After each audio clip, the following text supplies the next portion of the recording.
اعوذ باللہ السمیع العلیم من الشیطان اللعین الرجیم بسم اللہ الرحمن الرحیم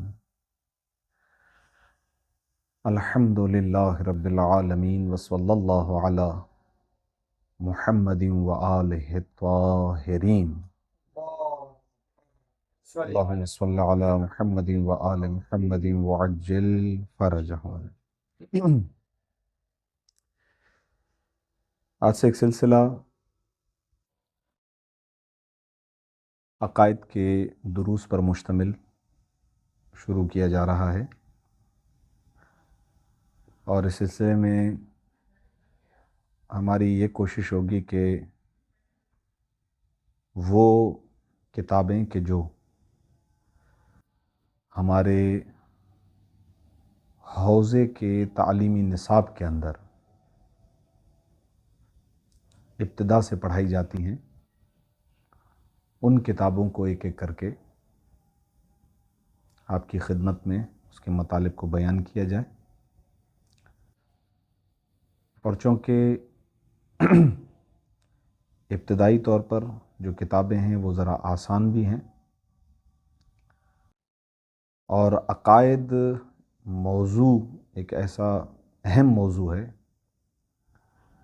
کہ بہرحال ہم حوزے کے اندر بھی جتنے بھی علوم پڑھتے ہیں ان تمام علوم میں علم العقیدہ یا علم الکلام کو مرکزی حیثیت حاصل ہے۔ بچپن سے سنتے ہوئے بھی آ رہے ہیں، اور یہ اپنی جگہ پر بالکل حق و حقیقت ہے کہ اگر عقیدہ درست نہیں ہے تو پھر عمل چاہے کتنا ہی بہتر کیوں نہ ہو، کتنا ہی خوبصورت کیوں نہ ہو، اس کا کوئی فائدہ نہیں ہے۔ لہذا عقیدہ سب سے پہلے ہے۔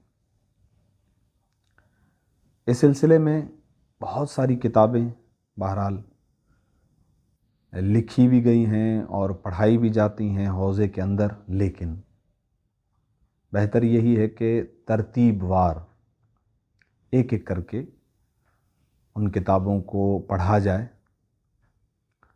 تاکہ مقدمات کی حد تک عقائد ہمارے ذہن کے اندر ہوں، اور پھر آگے چل کر بڑی کتابوں کے اندر جب ہم جائیں تو وہ مسئلہ پیش نہ آئے جو زیادہ تر پیش آ جاتا ہے کہ بجائے ان کے ہم عقائد لینے کے لیے گئے، الٹا الجھ گئے، کیونکہ بہرحال علم کلام کے اندر ایسی مشکل ابحاث اور ایسے کچھ مشکل مطالب ہیں کہ جن کو سمجھنا آسان نہیں ہے۔ لہٰذا سب سے پہلے تو ہم جو ہمارے پاس کلیات ہیں، جو ہمارے موٹے موٹے عقائد ہیں، مشہور عقائد ہیں، ہم ان کو بیان کریں گے، ان کو ذہن میں اچھے طریقے سے بٹھائیں گے، اور اسی پر بنا رکھتے ہوئے پھر آہستہ آہستہ دوسری کتابوں کی طرف جائیں گے۔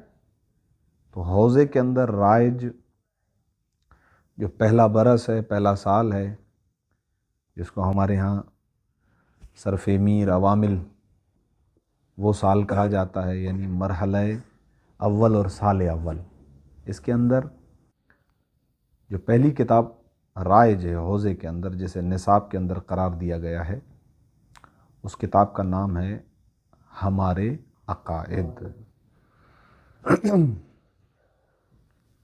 اچھا، اس کا پورا نام جو ہے وہ کتاب ہمارے عقائد کے اوپر ایک چھوٹا سا جملہ بھی لکھا ہوا ہے: ہر شیعہ کو جاننا چاہیے کہ کیا ہیں ہمارے عقائد۔ یعنی اس کے اندر وہ باتیں ذکر ہیں کہ جو ہر شیعہ کے علم میں ہونی چاہیے۔ اس کتاب کے جو مؤلف ہیں، جنہوں نے اس کتاب کو لکھا ہے، جن کی یہ تالیف ہے، وہ مرجع ہیں، مجتہد ہیں، آیت اللہ ناصر مکارم شیرازی۔ حیات ہیں، ابھی ایران کے اندر رہتے ہیں، اور بڑی علمی خدمات ہیں، اور خاص طور پر مسائل کو، مطالب کو، عقائد کو آسان کر کے بیان کرنا۔ اس سلسلے میں مختلف اداروں نے ان کی کتابوں کو چھاپا ہے اور مختلف اداروں کے اندر ان کی کتابیں پڑھائی بھی جاتی ہیں۔ یہ بہت ہی آسان فہم کتاب ہے، پہلے درجے کی کتاب ہے، مرحلہ اول کی کتاب ہے، لہٰذا سب سے پہلے انشاءاللہ ہم استفادہ کریں گے ان کی اس کتاب سے۔ ہر شیعہ کو جاننا چاہیے کہ ہمارے عقائد کیا ہیں۔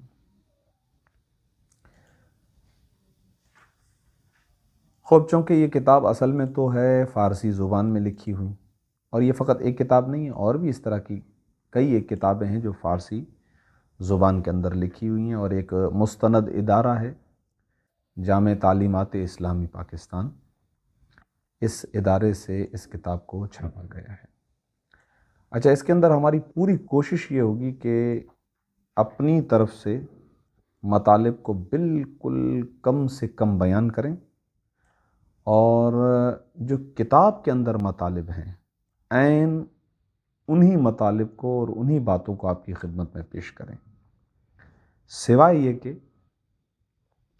کہیں پر اگر کوئی جملہ ذرا بھاری آیا ہے، مشکل جملہ آئے گا، تو پھر ہم اس جملے کی وضاحت، یا کوئی مشکل لفظ آتا ہے تو اس کی وضاحت کے لیے تھوڑا سا اس کو آسان کریں گے، وَإِلَّا زیادہ تر کوشش یہ ہوگی کہ جو کتاب کے اندر متن ہے، جو کتاب کی عبارت ہے، اسی کو آپ کی خدمت میں آسان کر کے پیش کیا جائے۔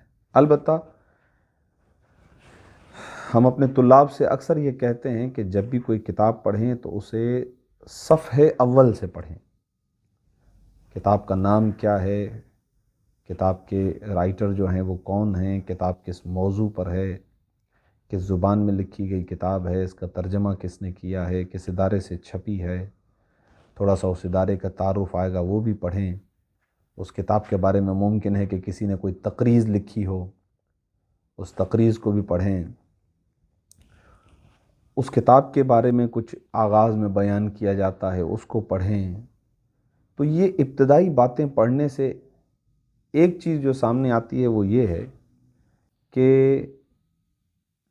بہت زیادہ تشویق اور رغبت، بہت زیادہ تشویق اور رغبت، یعنی جب آپ کتاب کو پڑھیں گے نا یہ چیزیں آغاز میں، تو اب جو آگے کے مطالب ہیں ان مطالب کو پڑھنے کی طرف آپ کا شوق اور آپ کی رغبت بڑھے، لہذا بہتر ہے کہ آغاز میں ان چیزوں کو بیان کیا جائے۔ اس کتاب کے اندر چونکہ فہرست کو بیان کرنے کے فوراً بعد حرف اول کے ذریعے سے کچھ مطالب موضوع اور کتاب کے بارے میں ہیں، لہٰذا ہم اس حرف اول کو بھی آج کے اس درس میں شامل کرنا چاہیں گے۔ بسم اللہ الرحمن الرحیم، الحمد للہ والصلاة والسلام علی رسول اللہ وعلی آلہ آل اللہ۔ تمام تعریفیں اللہ کے لیے ہیں، درود اور سلام اللہ کے رسول پر اور ان کی آل پر کہ جو آل اللہ ہیں، یعنی اللہ کی آل ہیں۔ دین اللہ تعالیٰ کی ہدایت ہے جو اس نے پہلے انسان کی فطرت میں الہام فرمایا ہے، یعنی دین انسان کی فطرت کے اندر موجود ہے، اور اس کے بعد اس کی ضروری تفصیلات کے ساتھ اپنے نبی کو بھیجا، یعنی دین کا عنصر، دین انسان کی ذات، اس کے وجود، اس کی فطرت کے اندر موجود ہے۔ اب اس کے بارے میں ڈیٹیلز، دین کے بارے میں معلومات، تفصیلات کے لیے پروردگار عالم نے اپنے نبی کو بھیجا۔ انبیاء کرام کی بعثت در حقیقت لوگوں پر اللہ کا احسان ہے۔ یہ خدا اپنے بندوں پر ایک طرح سے احسان کر رہا ہے کہ لوگوں کی ہدایت کے لیے انبیاء کو بھیج رہا ہے۔ قرآن میں ختمی مرتبت کی بعثت کو بھی احسان سے تعبیر کیا گیا ہے۔ وَلَقَدْ مَنَّ اللَّهُ عَلَى الْمُؤْمِنِينَ اِذْ بَعَثَ فِيهِمْ رَسُولًا۔ بتحقیق پروردگار عالم نے مومنوں پر یہ احسان کیا ہے کہ ان کے درمیان ایک رسول کو بھیجا ہے، اور لوگوں کو اس بڑی نعمت سے پورا پورا فیض حاصل کرنا چاہیے۔ ظاہر ہے کہ پروردگار عالم نے احسان کیا ہے تو لوگوں کو بھی یہ چاہیے کہ اس نعمت سے پورا پورا فیض حاصل کریں، فائدہ حاصل کریں۔ اللہ تعالیٰ نے اپنے نبی اس غرض سے بھیجے کہ وہ لوگوں کو اللہ کا پیغام پہنچائیں، انہیں شرک سے دور رکھیں۔ ایک تو یہ کہ خدا کا پیغام پہنچے، اور پھر چونکہ انسان مشرک بن جاتا ہے مادہ پرست ہونے کی وجہ سے، مادی دنیا میں رہنے کی وجہ سے، شرک کا عنصر اس کی زندگی کے اندر آ جاتا ہے، لہٰذا یہ انبیاء آتے ہیں اس لیے تاکہ اس انسان کو اس شرک سے محفوظ کریں، دور کریں۔ ایک اور ان انبیاء کا کام کہ لوگوں کی زندگیاں سنواریں، لوگوں کی زندگیوں کو بہتر کریں، ان کے اخلاق یعنی لوگوں کے اخلاق، ان کی عادات یعنی عادتیں اور معاملات کو ہر طرح کی گندگیوں سے پاک کریں۔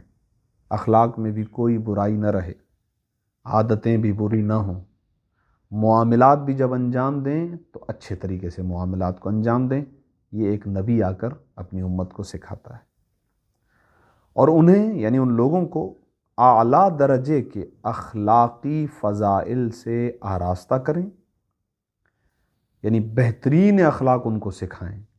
یہ انبیاء کا کام ہے، اور آپ جب بھی کسی نبی کی حیات طیبہ کو پڑھیں گے تو آپ کو یہی ملے گا کہ وہ اپنے زمانے کے سب سے بہترین اخلاق رکھنے والی شخصیت ہوا کرتے تھے۔ اس کے ساتھ ساتھ ان کو صحیح عقائد کی تعلیم دیں، یہ اہم ہے کیونکہ اصل موضوع یہی ہے، عقائد۔ تو انسان چونکہ بہرحال اس دنیا میں رہتے ہوئے کبھی کبھار غلط ٹریک پر، غلط راستے پر چلا جاتا ہے، تو پروردگار عالم مسلسل نظام ہدایت کو جاری رکھتا ہے، اور ہر ایک عرصے کے بعد انبیاء کا سلسلہ جاری و ساری رکھے ہوا اس نے۔ 1,24,000 انبیاء آئے، وہ عقائد کو درست کرتے ہیں۔ اگر انسان کا عقیدہ غلط ہو جائے تو وہ اس عقیدے کو درست کرتے ہیں، تاکہ یہ انسان، یہ لوگ دنیا اور آخرت میں کامیاب اور کامران ہو سکیں، اور اپنے پروردگار کی رضا اور رضوان حاصل کر سکیں۔ ماشاءاللہ کتاب صرف میر کو پڑھتے ہوئے روی یردا کی گردان کے وقت آپ نے ان دونوں مصادر کو ملاحظہ کیا ہوگا، رضا اور رضوان۔ صحیح، خوشنودی پروردگار حاصل کر سکیں، یعنی انبیاء کو چاہیے کہ ان لوگوں کو اس مقام تک لے آئیں کہ یہ خدا کے رضا اور خدا کے رضوان کو حاصل کر سکیں۔ اب فرماتے ہیں کہ عقائد کی تشریح انبیاء کرام علیہم السلام کی آمد سے شروع ہوئی۔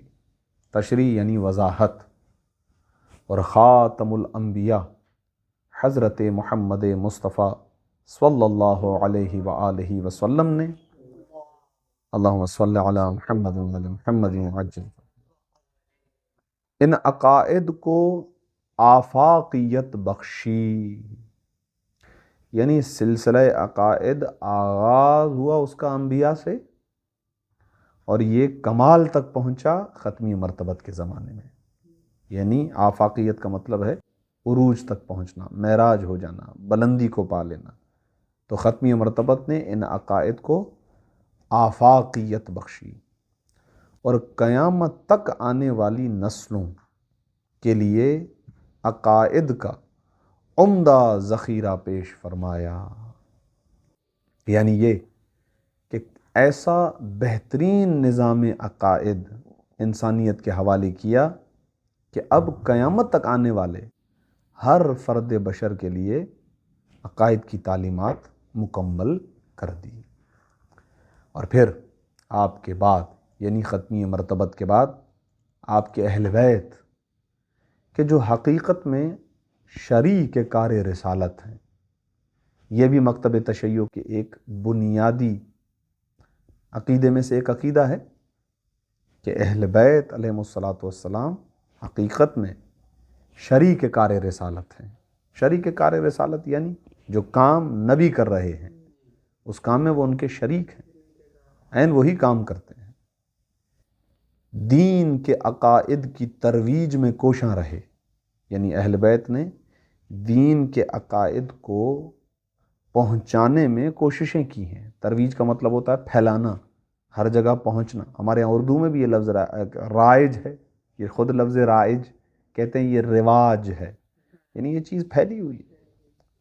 لہٰذا دین کے عقائد کی ترویج میں کوشاں رہے اہل بیت، اور اس راہ میں انہوں نے ہر طرح کی سختیاں جھیلیں اور قربانیاں دیں، یعنی اس دین کی ترویج کے سلسلے میں کوئی بھی مشکل آئے اہل بیت علیہ الصلوۃ والسلام نے اسے برداشت کیا ہے اور خدا کے دین کو پہنچایا ہے۔ اس طرح انہوں نے اسلامی عقائد کا یہ عمدہ ذخیرہ زمانے کے دست برد سے بچا کر امانت کے طور پر ہمارے حوالے کیا ہے تاکہ ہم اسے آنے والی نسلوں تک منتقل کریں۔ ہم یہ کہتے ہیں کہ یہ دین ہم تک بزرگوں کی بڑی قربانیوں سے ہم تک پہنچا ہے۔ ہمیں چاہیے کہ ہم اس دین کی حفاظت کریں اور محفوظ انداز میں اس دین کو اپنی آنے والی نسلوں تک پہنچائیں۔ ہاں، یہ بہت اہم ذمہ داری ائمہ اہل بیت علیہ الصلوۃ والسلام نے یہ کی کہ رسول اللہ کے دین کی حفاظت کی۔ اور بچپن میں قاعدہ اور دینیات پڑھتے ہوئے ہم یہ کہتے ہیں امام یعنی دین کی حفاظت کرنے والا۔ ہاں، تو یہی ہے کہ امامت یعنی دین کی حفاظت کرنے والے۔ تو انہوں نے کیا کیا؟ زمانے کے اندر بڑی مشکلات تھیں لیکن ان کا مقابلہ کیا اور امانت کے طور پر اس دین کو ہمارے حوالے کیا ہے۔ اور بہرحال اب ہمیں اس دین کو اپنی آنے والی نسلوں تک لے جانا ہے۔ قرآن مجید نے ایمان کی بنیاد تعقل اور تفکر پر رکھی ہے۔ تھوڑا سا بھاری جملہ ہے، اس پہ توجہ رکھیے۔ ایمان کی بنیاد ہے تعقل، عقل سے کام لینا، تفکر، فکر کرنا۔ یعنی قرآن جب خود دین کو پیش کرتا ہے نا تو وہ کہتا ہے کہ سمجھ کے لو، تم تعقل کرو گے، تم تفکر کرو گے، تدبر کرو گے تو تمہیں سمجھ میں آ جائے گا۔ اس لیے کہ دین عقل کے مطابق ہے۔ دین ابھی تھوڑی دیر پہلے عرض کیا تھا کہ وہ تو آپ کی فطرت کے اندر پہلے سے بیٹھا ہوا ہے، خدا نے تو آپ کو خلق ہی اسی دین پر کیا ہے۔ لہٰذا صرف آپ کو چاہیے کہ تھوڑا سا اپنی عقل سے کام لیں۔ لہٰذا یہ جملہ بہت قیمتی ہے کہ قرآن مجید نے ایمان کی بنیاد تعقل اور تفکر پر رکھی ہے۔ قرآن یہی چاہتا ہے کہ لوگ اچھی طرح غور و فکر کے بعد ایمان لے آئیں۔ آپ میں سے بعض جو ہے وہ قرآن کی جو ہے وہ حفظ والے شرف سے بھی مشرف ہیں، تو لا اکراہ فی الدین، دین میں جبر نہیں۔ تو ہم یہ کہتے ہیں کہ جو اصول دین ہیں ہمارے، اصول دین میں ہم یہ پیغام دیتے ہیں کہ کسی بھی چیز کو صرف اس لیے قبول کریں کہ کوئی یہ کہہ رہا ہے، نہیں، بلکہ اگر آپ جا کر دیکھیں گے تو قرآن کھل کے کہتا ہے غور و فکر کرو۔ ہم تو آپ کے سامنے اپنی بات کو پیش کر رہے ہیں، آپ صرف ایک مرتبہ ہماری بات کو سنو تو خود بخود ہماری یہ بات جو ہے وہ کہتے ہیں نا کہ دل سے نکلی تو دل پر لگے گی بات انشاءاللہ۔ تو قرآن یہ کہتا ہے کہ اچھے طریقے سے غور و فکر کر کے پھر ایمان لے آؤ، عقل اور فکر کو استعمال کرو، بات کو سمجھو اور پھر ایمان لے آؤ۔ قرآن مجید ایمان اور عقیدے کے سلسلے میں تعبد کو کافی نہیں سمجھتا۔ اس کی وضاحت میں نے کر دی کہ کوئی یہ کہہ رہا ہے، بس کہہ دیا گیا ہے لہٰذا بندے بن گئے۔ تعبد کا مطلب ہے بندگی، کسی کا بندہ بن گیا، غلام۔ تو وہ کیا کرتا ہے؟ اس کو جو کام کہا جاتا ہے نا وہ یہ نہیں دیکھے گا کہ میں سوچوں میرے لیے فائدہ مند ہے نقصان دہ، نہیں بھائی، آپ تو غلام ہو، ختم ہو گئی بات، آپ کو کہا گیا آپ کو یہ کام انجام دینا ہے۔ لیکن قرآن یہ کہتا ہے نہیں، ہم یہ چاہتے ہیں کہ ایمان اور عقیدے کو آپ تعبد کے ذریعے سے قبول نہ کریں، بلکہ آپ کو ہم کیا کہتے ہیں ٹائم دیتے ہیں، ہم آپ کو اسپیس دیتے ہیں، ہم آپ کو سوچنے کا وقت دیتے ہیں، ہم اپنا پروگرام آپ کے سامنے رکھتے ہیں، پھر آپ دیکھو اگر انشاءاللہ آپ کے پاس عقل ہوگی تو ضرور بضرور انشاءاللہ یہ دین آپ کو سمجھ میں آ جائے گا، اس لیے کہ ہم نے آپ کو خلق ہی دین پر کیا ہے۔ بہت قیمتی نکتہ ہے یہ، اور انشاءاللہ آگے اور بھی اس سلسلے میں وضاحتیں آئیں گی۔ آج تو ظاہر ہے کہ حرف اول ہے ابھی۔ قرآن مجید ایمان اور عقیدے کے سلسلے میں تعبد کو کافی نہیں سمجھتا، اس لیے اس نے اصول دین میں تحقیق کو واجب قرار دیا ہے۔ یہی عرض کر رہا تھا میں آپ کی خدمت میں کہ اصول دین جب آپ کے سامنے آئے، اللہ کو اللہ ماننا، ایک ماننا، وہ ہے، وہ اس لیے نہیں کہ کسی نے کہا ہے، کہ بچپن میں ہم نے مدرسے میں پڑھ لیا تھا اللہ ایک ہے، نہیں، آگے چل کر انشاءاللہ عقل سے اس چیز کو سمجھیں، یہی علم کلام کا کمال ہے۔ ہاں، تو فرماتے ہیں کہ اسی لیے اس نے اصول دین میں تحقیق کریں، تحقیق کو واجب قرار دیا ہے۔ مثلا اللہ تعالیٰ موجود ہے، یہ اصول دین میں سے ہے، وہ ایک ہے، یہ توحید ہے۔ پہلا مرحلہ ہے کہ وہ ہے، دوسرا مرحلہ یہ ہے کہ وہ ایک ہے، اس کو توحید کہتے ہیں۔ اسی طریقے سے اصول دین میں دوسری چیز جو آتی ہے کہ حضرت محمد مصطفیٰ صلی اللہ علیہ وآلہ وسلم، اللہم صلی علی محمد وآلہ، اللہ کے رسول ہیں۔ یہ نبوت یعنی عقیدہ نبوت، آپ جانتے ہیں کہ یہ بھی اصول دین میں ہے، ٹھیک؟ تو رسول اللہ کا خدا کی جانب سے رسول ہونا، اس کے بارے میں بھی یہ نہیں کہہ رہے ہیں کہ آپ اس کو تعبد کے طور پر کافی سمجھیں، نہیں، بلکہ تحقیق کو واجب قرار دیا گیا ہے۔ ان مسائل پر تحقیق کے بعد ہی ایمان لانا چاہیے۔ کھل کر اسلام اس کی دعوت دیتا ہے، کھل کر قرآن اس کی دعوت دیتا ہے کہ یہ جو ہمارے عقائد ہیں ان کو عقل پر پرکھیں، اس میں تعقل کریں، اس میں غور و فکر کریں، سوچ سمجھ کے قبول کریں۔ یہی چیز پہلی صدی ہجری میں علم اصول دین یا علم کلام کے وجود میں آنے کا باعث بنی۔ یہی چیز جو ابھی عرض کر رہے تھے، کہہ رہے ہیں پہلی صدی ہجری میں علم اصول دین کہیے یا علم کلام کہیے، ابھی میں نے شروع میں یہ دونوں نام آپ کو بتائے۔ جب اسلام دنیا کے مختلف ملکوں میں پھیل گیا اور مختلف مذاہب کے لوگ، مختلف مذہبوں کے لوگ، مثلا یہودی، عیسائی، مجوسی، زرتشتی اور صائبی حلقہ بگوش اسلام ہوئے، یعنی یہ لوگ جو اپنے اپنے مذہب پر تھے جب یہ اسلام کے اندر داخل ہوئے۔ اچھا، ان کی بھی انشاءاللہ آگے چل کر کسی مقام پر وضاحت آئے گی کہ یہودی کون ہیں، عیسائی کون ہیں، وغیرہ وغیرہ انشاءاللہ آئے گی۔ جب یہ اسلام میں داخل ہوئے تو ان لوگوں نے مختلف موضوعات پر مسلمان علماء سے مناظرے کیے۔ ظاہر ہے کہ یہ جب اسلام کے اندر داخل ہو رہے تھے تو ایسے تو نہیں ہے کہ جیسے ایک کلمہ پڑھتا ہے تو پورا دین اس کے پاس آ جاتا ہے، ایسا تو نہیں ہے۔ کوئی ایک چیز ٹچ کر جاتی ہے، لگ جاتی ہے دل پر، تو اسلام جو ہے وہ سمجھ میں آ جاتا ہے۔ لیکن بہرحال اسلام کی تعلیمات تو بہت زیادہ پھیلی ہوئی ہیں، ہر چیز کو ایک ایک کر کے پرکھنا پڑتا ہے۔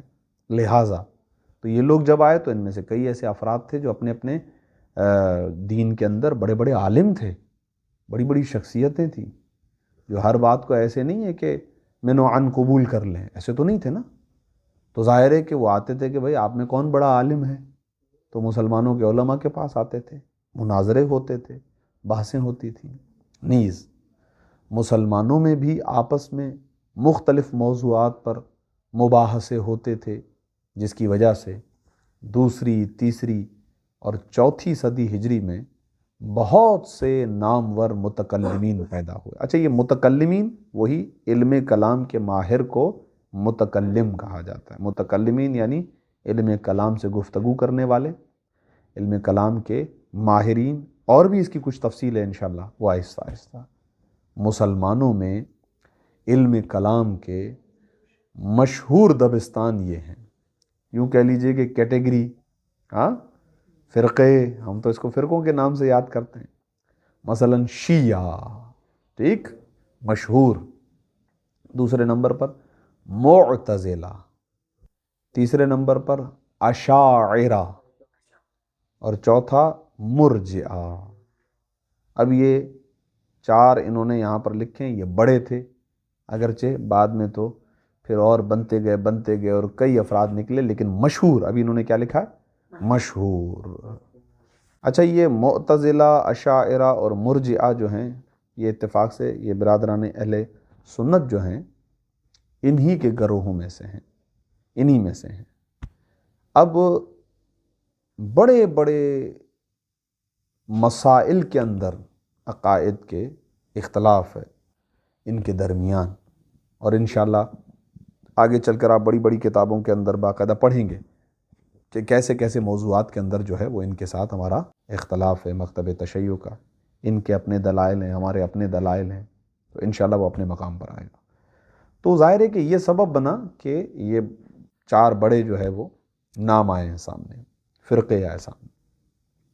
حقیقت یہ ہے کہ اسلامی معارف اور تعلیمات میں عمیق عقلی بحثیں پہلی مرتبہ امیر المؤمنین حضرت علی ابن ابی طالب علیہ السلام کے، اللہم صل علی محمد وآل محمد، مولا کے خطبوں، مولا کی دعاؤں اور مولا کے کلام میں سامنے آئی۔ غور کیجئے گا دوبارہ ایک مرتبہ پھر، اسلامی معارف یعنی اسلامی علوم اور اسلام کی تعلیمات میں عمیق یعنی گہری عقلی بحثیں پہلی مرتبہ امیر المومنین کے کلام سے ظاہر ہوتی ہیں۔ آپ کی ذات گرامی ہی تھی جس نے پہلی مرتبہ خدا کی ذات، خدا کی صفات، حدث و قدم، بساطت و ترکیب و وحدت اور کثرت، اس جیسے مسائل میں نہایتی گہری بحثیں پیش کیں۔ اب دیکھیں، یہ سارے عقائد کے اندر بہت اہم بحثیں ہیں۔ خدا کی ذات کے بارے میں بحث کرنا، خدا کی صفات کے بارے میں بحث کرنا، عالم کے حدوث و قدیم کے بارے میں بحث کرنا۔ اب یہ میں لفظ کہہ تو رہا ہوں، ابھی فی الحال آپ کے شاید ممکن ہے کہ کچھ بھی سمجھ میں نہ آ رہا ہو۔ اسی طریقے سے جو ہے وہ بسیط اور مرکب کے اعتبار سے گفتگو، وحدت و کثرت کے اعتبار سے موضوع، یہ بہت ہی بھاری بحث ہیں، آسان بحثیں نہیں ہیں۔ لہٰذا یہ امیر المومنین نے ان پر بہترین انداز میں گفتگو فرمائی ہے، جو آج بھی نہج البلاغہ اور شیعوں کی دوسری مستند کتب حدیث میں موجود ہیں۔ یعنی یہ ساری باتیں جو امیر المومنین نے خطاب فرمائی ہیں یہ موجود ہیں۔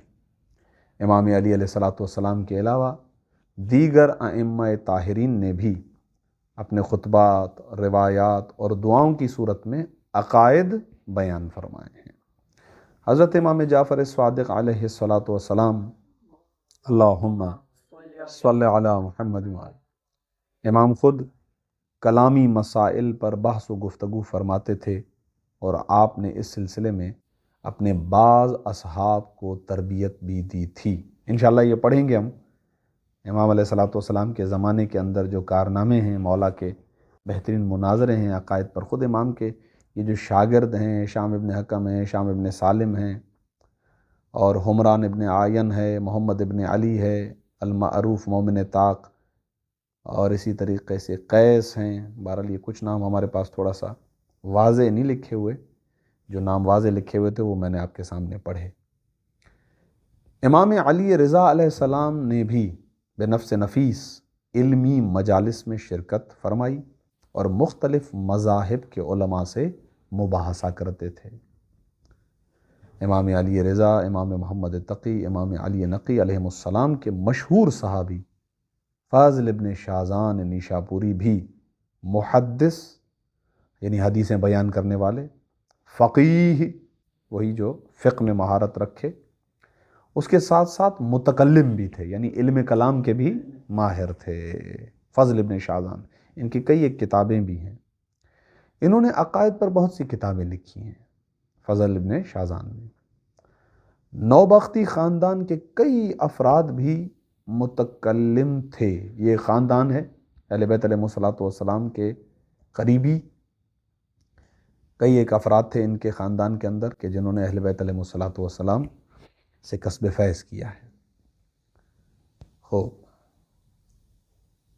ابن قبائے رازی اور ابن مسکوہ بھی 5ویں صدی کے شیعہ متکلمین میں شمار ہوتے ہیں۔ یہ بڑے بڑے نام ہیں جن کے بارے میں انشاءاللہ تفصیلات اپنے مقام میں آئیں گی۔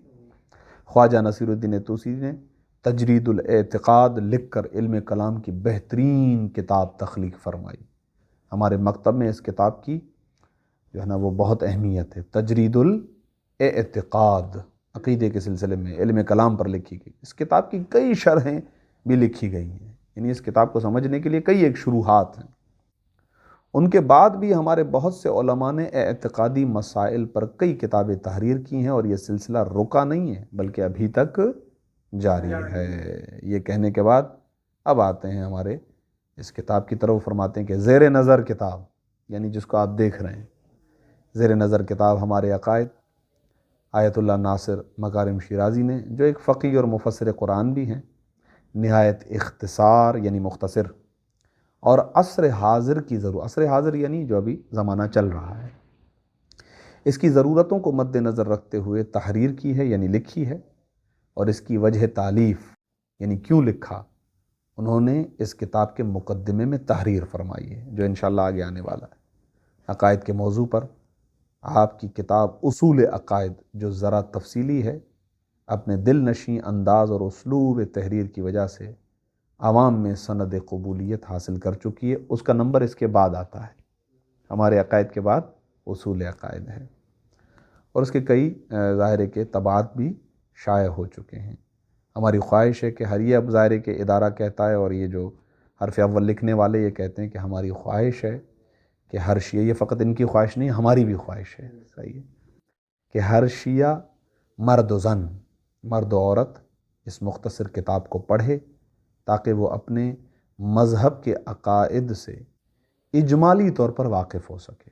اجمال تفصیل کے مقابلے میں ہے، یعنی کسی حد تک کم از کم اپنے عقائد جانتا ہو، اور ان عقائد سے اس حد تک واقف ہونا ضروری بھی ہے اور کافی بھی ہے۔ یہ کتاب جہاں مختصر ہے، وہاں اس کی زبان بھی نہایت ہی سادہ اور آسان ہے۔ خدائے ذوالجلال کی بارگاہ میں دعا گو ہوں کہ وہ ہماری اس ناچیز کوشش کو قبول فرمائے اور ہمیں اسلام کی خدمت گزاروں میں قرار دے،